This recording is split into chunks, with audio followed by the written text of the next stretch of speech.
So I've recently passed the 100-mile mark on my Adidas Boston 10s, which is about the time you get to know a shoe pretty well. I've gotten a good understanding of what I like about the shoe, where it performs best, but also the small things that I would like to have improved on the shoe. In my initial review of the Boston, I mentioned that this season's model is incomparable with past seasons, as Adidas have redesigned and repurposed this model. It's not often that brands do this. However, they have with the Boston. Although this new Boston hasn't won all loyalists over, and understandably so, I've been super impressed with it. So I'm going to share with you my pros and cons about the shoe, starting with the cons. The upper on the Boston's nice, but it doesn't completely conform with my foot. There's a little extra volume above my foot in the upper that requires me to lace my shoes a bit tighter than I would like to, just in order to get a secure lockdown. Now, lacing the shoe a bit tighter is a bit necessary when running on hilly routes, just so that foot isn't hitting the front of your shoe. So the tightness it's not a train smash, but it does get in the way here and there. My next critique is that there is a bit of lace pressure that seeps through this thin tongue of my shoe.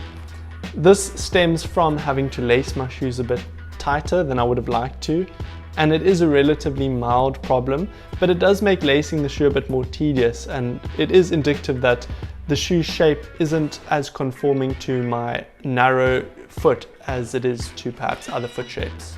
My last con or critique of the shoe isn't so much a design flaw as it is a use flaw.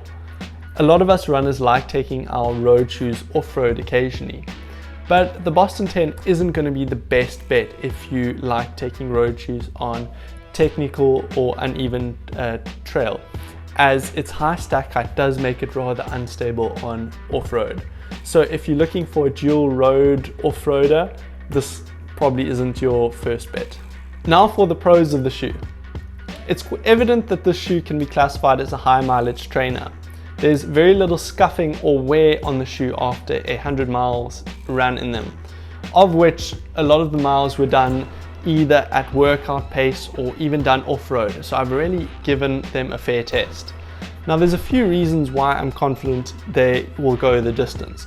Firstly, they've got this thick stack height which aids in durability. Then there's light strike cushioning, which is this firmer compound here at the bottom, which does give the shoe resiliency. Finally, there's the gold standard rubber outsole, the Continental grip, which gives the shoe protection, as well as a nice underfoot grip.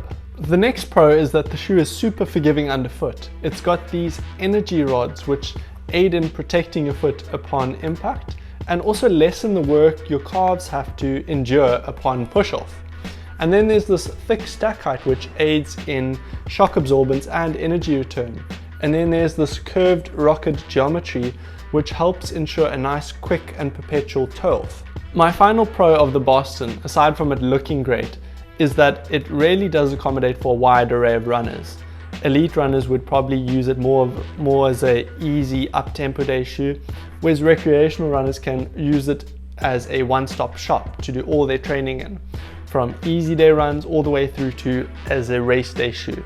And very few shoes in the market can offer this. That's my 100-mile review of the Adidas Adizero Boston 10.